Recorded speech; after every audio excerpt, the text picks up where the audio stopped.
A-State names a starting quarterback. JMU wants to name a starting quarterback. And the Ragin' Cajuns are on Revenge Tour 2023. It's Locked On Sunbelt.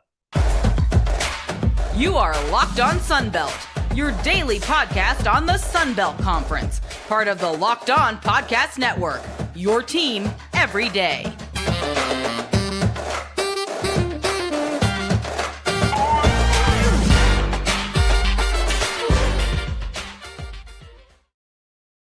All right, welcome back to another edition of Locked On Sunbelt, your team every day. Today's episode is brought to you by Gametime. Download the Gametime app, create an account, and use code word LOCKEDONCollege for $20 off your first purchase. All right, lots to do today. We got almost all of the quarterbacks named, at least the starting quarterbacks named, and all of a sudden the Ragin' Cajuns don't win one year, and they're all huffy-puffy about it.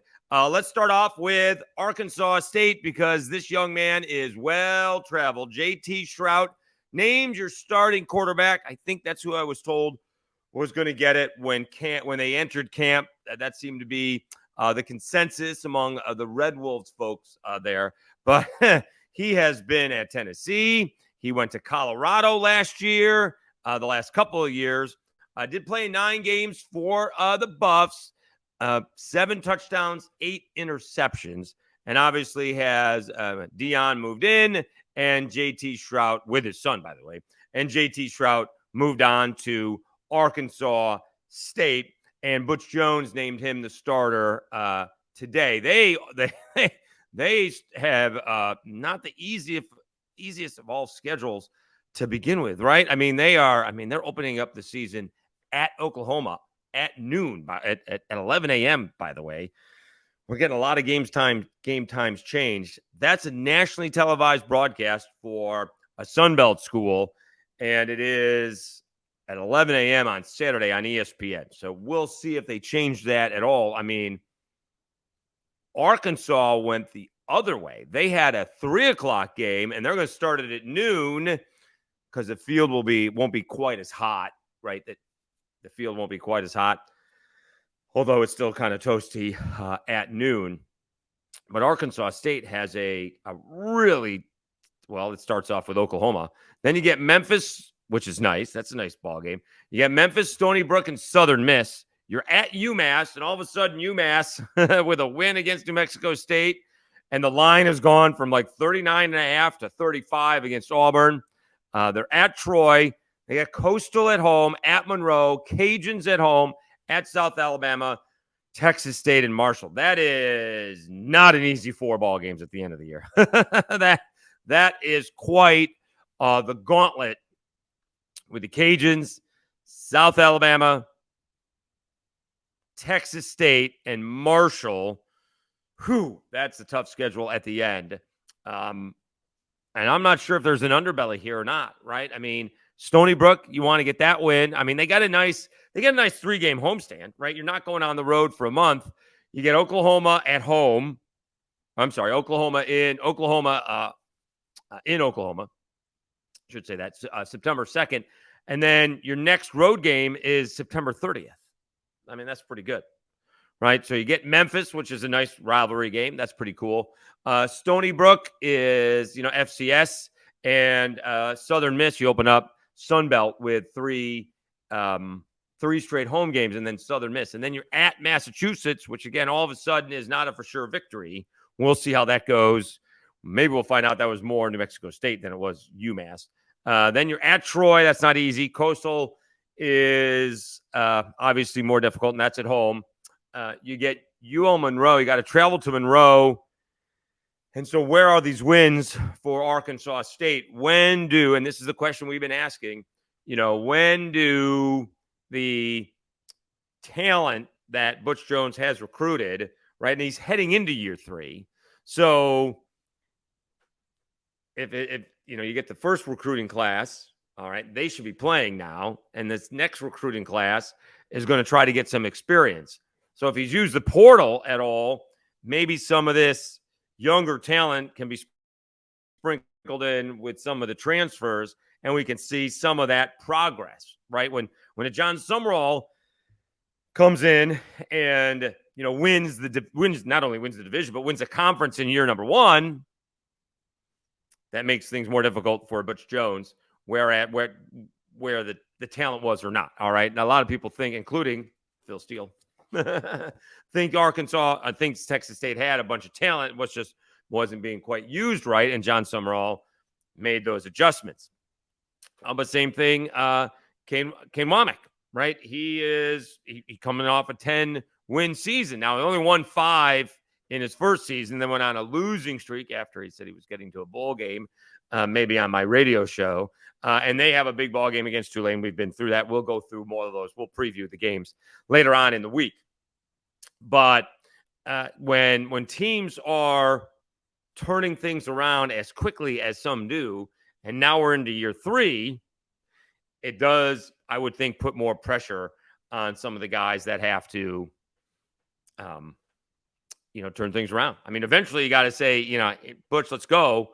We know there was a talent deficit when you got here. You got 2 classes in. You've been able to get 2 classes worth of portal guys. We need to see some advancement, and they just haven't had any, right? I mean, isn't it like 2 wins in 21, right? They were 2-10 in 21. They're only, let's see who they beat. They beat Central Arkansas to start the season, and then they beat Monroe 27-24. I mean, they were in a bunch of these games, right? They lost to Memphis by 5. Tulsa was a 1-score game.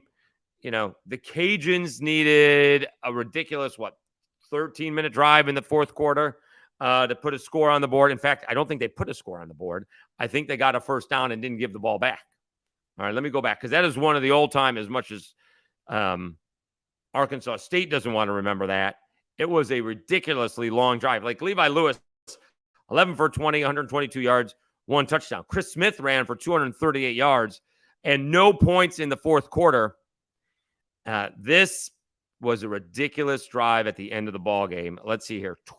20 plays, 90 yards, 10.5 minutes.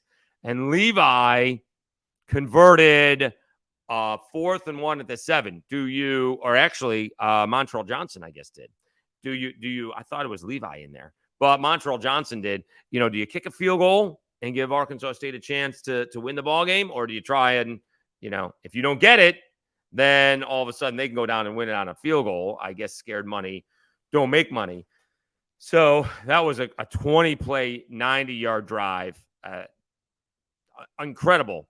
But, that's 3 close ball games, 1-score games that they lost. They did win the 1 close ball game against Monroe, and then they had a couple of close losses to Georgia State and Texas State. So they could have not easily, but they could have had 4 or 5 more wins a couple of years ago. Let's see what it looks like in 2022. They beat Grambling, get blown out by Ohio State. Okay, they did lose to Memphis by double digits. They lost to Old Dominion by 3. They beat Monroe again, get blown out by James Madison, lose by 1 to Southern Miss. That was kind of was that the back-to-back bombs, right? Long pass plays. They did beat UMass, and they lost to Texas State by 3. So there are a couple of close losses in there. They did get 3 wins, Grambling, Monroe, and UMass. But they need to do better. I mean, flat out, they need to do better. And we'll see if JT Shrout can do it. I guess he does have another year, right? Is that what it looks like? Let me see here. Colorado. It had his bio on the Colorado page. So you got to get, that's how you start building these programs. You got to get these guys that have a couple of years. He was at Tennessee 2018 and 2021. I mean, this would be his 5th season. So I'm not sure he's got another year. This could be his COVID year. So, or grad transfer. So anyways, JT Shrout, your starting quarterback at Arkansas State, going to start it off against Oklahoma. And they got to get some wins early on in the season, get some momentum, because the end of the season is brutal. Louisiana, South Alabama, and Marshall. And who knows if Texas State's going to figure it out by then. Good gracious. That is not an easy job for JT Shrout. We do wish him the best. and Butch Jones the best. We need Arkansas State to, pick it up a level. It is time to get going in the right direction. All right, when we come back, JMU sort of named a starting quarterback. We'll talk about that when we do come back. I do have to tell you about Gametime. All right, buying tickets to your favorite events shouldn't be stressful. Gametime is the fastest and easy way to buy tickets for all sports, music, comedy, and theater near you. With killer deals on last-minute tickets and their best price guarantee, you can stop stressing over tickets and start getting hyped for the fun that you'll have. They have flash deals and last-minute tickets, easy to find and buy tickets for every kind of event in your area. They'll give you the image of the seat views and lowest price guarantee, event cancellation protection, and job loss protection as well. It's the fastest growing ticket app in the country for a reason. Get images of your seat before you buy so you know exactly what to expect when you arrive. Buy tickets in a matter of seconds, 2 taps, and you're all set. Tickets are sent directly to your phone so you never have to dig through your email. Snag the tickets without the stress with Gametime. Download the Gametime app, create an account, and use code LOCKEDONCollege for $20 off your first purchase. Terms apply. Again, create an account and redeem code LOCKEDONCollege for $20 off. Download Gametime today. Last-minute tickets, lowest price, guaranteed. All right, Dave Schultz back on Locked On Sunbelt, your team every day. All right, so JMU sort of named their starting quarterback. Unofficially, this is via Noah Fleischman, who covers JMU. We'll get the paper right here. Let's see. Of course, we missed it. Where to change one thing and it goes away. Here we go. All right. So Noah Fleischman works for the Daily News Record down there in Harrisonburg. And he takes the quote, and I will read it to you, from Kurt Signetti. All right. I think Alonza, I think it's Barnett the third. Yes. All right. I think Alonza has separated himself from the pack pretty significantly. Always was talented guy. It was just a matter of when everything would click. Now, practice and games are different, but he's a confident guy and he can be an elite athlete. He's got a quick release, good arm, good head on his shoulders, used to kind of being in the saddle. I think the other guys have qualities. Jordan's got experience. He understands concepts and makes quick decisions, has got mobility too. Brett made some progress this fall, and Billy's always been, from an arm talent standpoint, as good as we've ever had in the program. When did it click for Alonza Barnett III? I think early on in camp, he put together some pretty decent practices. He took the ones the second day, and he's taken the ones every day since. And after about a week, you could see the progression, the kid's confidence and belief in him, which we are definitely looking for that.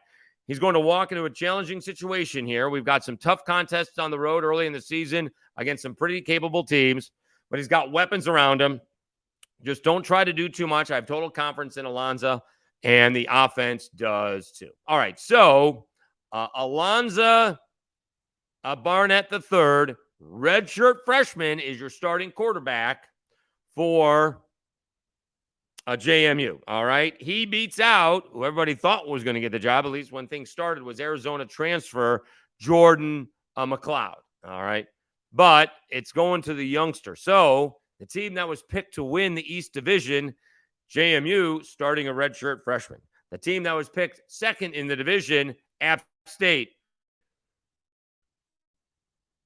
redshirt freshman.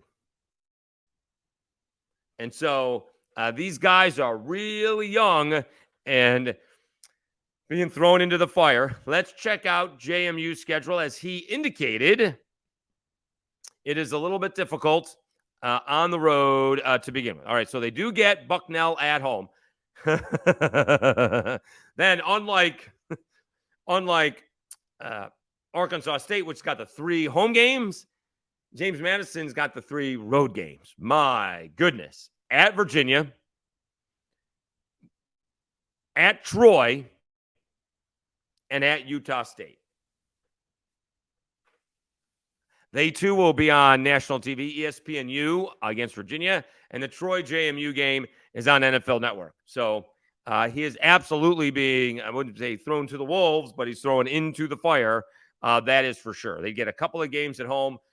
South Alabama, Georgia Southern. They're on the road to Marshall, then Old Dominion at home, at Georgia State. They get UConn and App State at home, and then at Coastal Carolina. So Alonza Barnett III is going to have to grow up fast.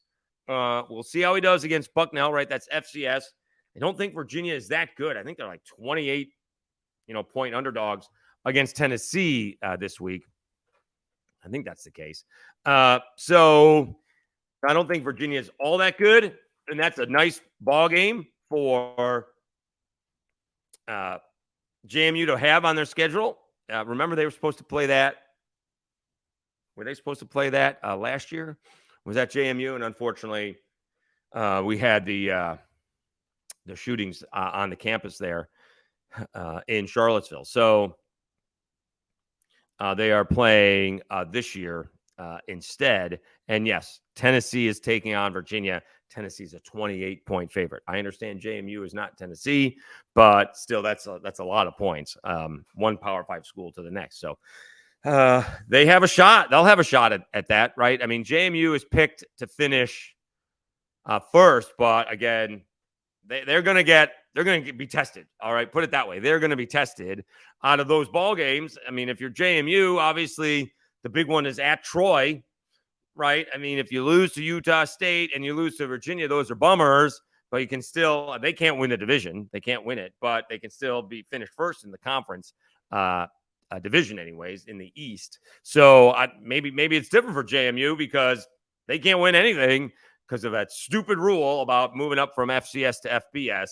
So they're kind of, well, every game is the same, I guess, to them if you think about it. So they have a shot at winning some big ball games on the road. They would certainly, announce their presence with authority if they're able to do that, right? Last year, the coaches picked them to finish sixth, and they finished first.